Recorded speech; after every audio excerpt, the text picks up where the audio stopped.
Hello everyone! So again, I'm back. This is Miss C. Carranza, licensed real estate broker based in Cavite. And right now, andito pa rin po ako sa Estancia Enclave. So, ang ganda lang kasi ng mga na-reopen ngayon. Ayun po, so right now, andito po ako ngayon sa heart ng Estancia Enclaves. And what you are seeing now is yung aming mga commercial lot.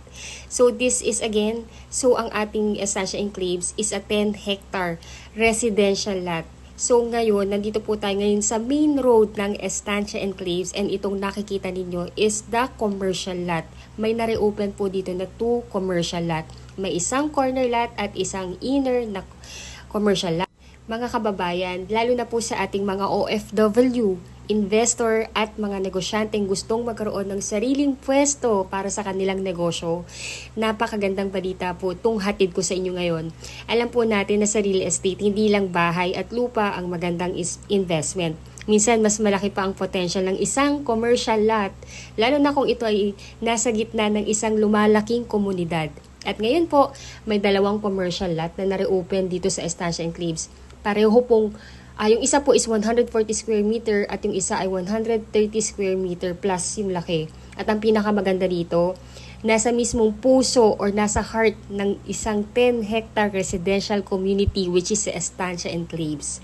Bakit magandang investment ito? Pag-usapan po natin ang opportunity. Sa ngayon, mayroon ng 2 natapos na phase dito sa Estancia Enclaves. Ang Estancia West na may mahigit 350 units at ang Estancia East na may mahigit 450 units plus pa yon. At marami na pong pamilya ang nakalipat at kasalukuyang naninirahan dito.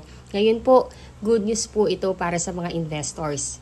Dahil may pararating pa po kaming mga bagong phase na malamang ay kasing laki din ng Estancia East. At pagkatapos ng phase na iyon, ay magkakaroon pa tayo ng nakaplanong Agapea Estancia phase na posibleng magkaroon din ng 300 to 400 units. Kung pagsasamahin natin ang lahat ng phases, posibleng umabot ng mahigit sa 2,000 kabahayan ang magiging market ng sinumang negosyanteng magtatayo rito. At tandaan po natin, ang commercial lot na ito ay nasa loob mismo ng komunidad. Hindi ka naghihintay ng customer. Nasa paligid mo ang customer.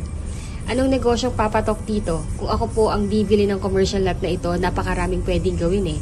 Number 1, mini grocery. Number 2, water refilling station. Yung mga necessity na kailangan ng isang pamilya. Number 3, pharmacy. Number 4, laundry shop. Number 5, coffee shop. Number 6, milk tea shop. Bakery, hardware, karinderya or kantina, veterinary clinic, salon o barber shop, remittance center, convenience store. Sa dami ng magiging residente dito, halos araw-araw may customer ka. At ang pinakamagandang bahagi, hindi ka nagbabayad ng buwan ng renta. Ikaw ang may-ari mismo ng lupa. Habang kumikita ang negosyo mo, tumataas din yung value ng property mo. So pag-usapan natin ng presyo at computation. By the way po, iniikot ko po ngayon itong isang phase namin sa Estancia para at least magkaroon kayo ng idea ng community namin dito. So ngayon naman po pag-usapan natin kung magkano ang kailangan para makuha ang commercial lot na to. So ang total contract price po nito, sobrang mura, promise, as in kahit kami nabibilib sa presyo kasi napaka-generous ng developer. Yung total contract price is only 2,297,000. At para ma-secure nyo itong commercial lot na to, para ma-reserve mo siya, ang first cash out mo lang ay 20,000 reservation fee lamang. Then pagkatapos po nito, within 30 days upon reservation, ay kailangan nyo nang mabayaran yung down payment na 102,889 pesos. Then after po nun, of course, kailangan po kasi natin ma-comply yung mga requirements within 15 days na makapag-reserve tayo or 15 to 30 days para ma-submit na sa bank at para ma-approve na ito. Usually, yung approval sa bank, lumalakad po yan within 3 months. Then, pag lumabas na yung approval, automatically, si bank na nag-approve sa inyo, mag-i-email po yan sa inyo para i-notify kayo na approve na. And, basahin nyo na yung terms and conditions, replyan ninyo na ina-accept nyo na para ma-schedule po kayo for the loan contract signing. Kung OFW po kayo, all you need to do, magtalaga lang po kayo ng representative or SPA. Siya po yung kakatawan sa inyo sa pagpirma ng mga dokumento. So, dapat ang SPA ninyo, asawa o anak o magulang o kapatid na nag-iedad ng 21 to 55 years old or kamag-anak na kaipilido nyo pa or ng inyong asawa. Ayun po.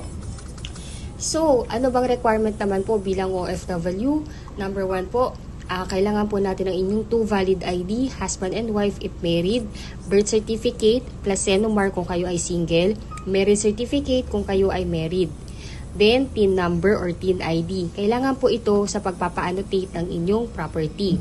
Then, latest certificate of employment with declared salary or monthly salary. Kung wala po kayo dito, pwede pong latest job contract. Kailangan din po namin ang inyong latest 3 months payslip. Kailangan din po namin ang inyong passport at yung latest arrival and departure stamp sa inyong passport. And ayun po, kung kayo po ay OFW, all you need to do po is, at wala sa Pilipinas, all you need to do po is magtalaga po kayo ng inyong SPA or representative dito sa Pilipinas. Dapat po siya ay immediate family member like asawa, anak, kapatid o magulang na nag-e-edad ng 21 to 55 years old or kamag-anak na kaapelido nyo pa or kaapelido ng inyong asawa.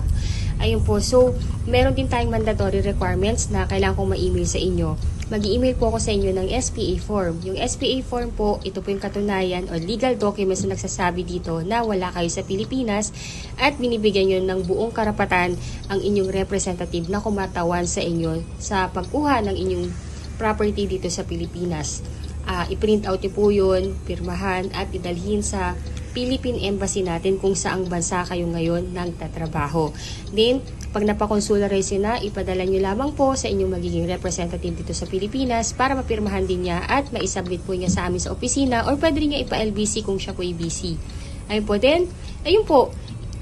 Ganun lang po yung, yung mga requirements as an OFW. If ever man po na nahihirapan kayong pumunta sa Philippine Embassy natin dahil malayo sa city ninyo or simple because talagang hindi lang makakalabas sa trabaho, let us know po. Baka pwede naman natin gawa ng paraan yan dito sa Pilipinas. Advisean nyo lang po kami. Ayun po, so easy as 1, 2, 3 lang po yung steps sa pagkuha ng bahay natin kahit nasa ibang bansa kayo. Then, ayun po, para naman sa mga locally employed, kailangan lang po namin ng inyong 2 valid ID, husband and wife if married, birth certificate plus senomar kung kayo po ay single. Then, kailangan din po namin ng inyong marriage certificate kung kayo naman po ay married. Disregard yung birth certificate tsaka senomar kung married na po kayo. Marriage certificate na lang namin, ninyo ang kailangan namin.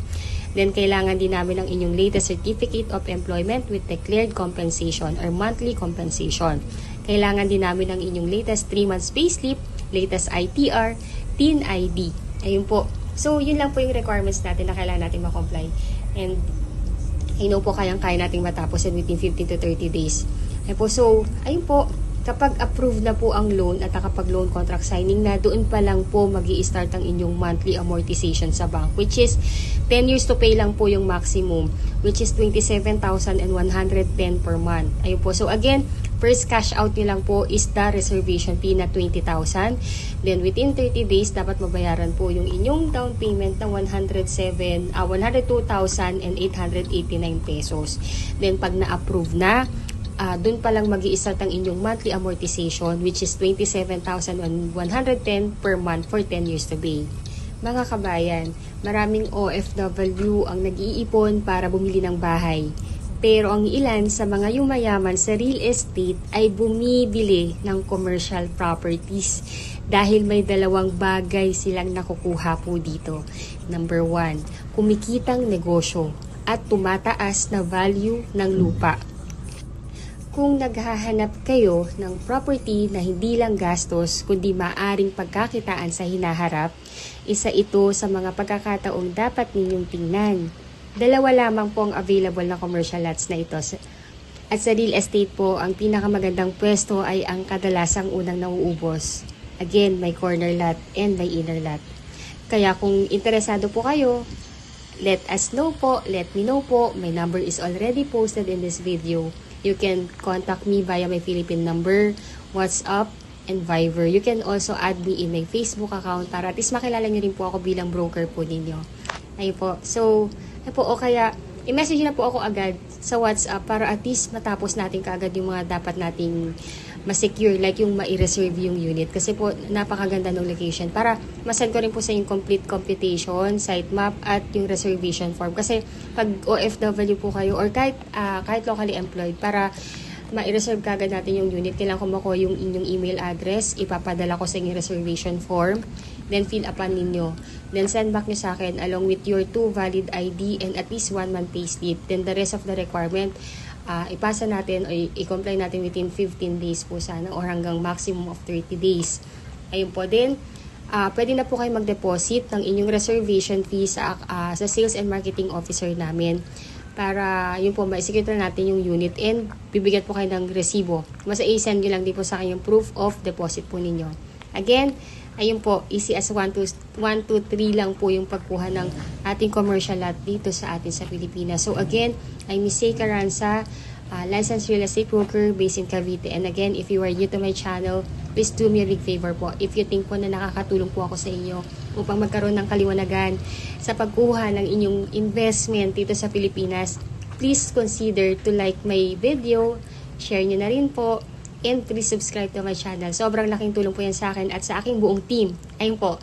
So again, magkita-kita po tayo muli sa susunod nating property investment tour dito sa amin sa Estancia Enclaves. Ayun. So, wag lang mag-iipon po ng pera. Mag-ipon din tayo ng mga property na pwedeng kumita para sa inyo kahit natutulog kayo. Thank you so much and bless you all po. Bye!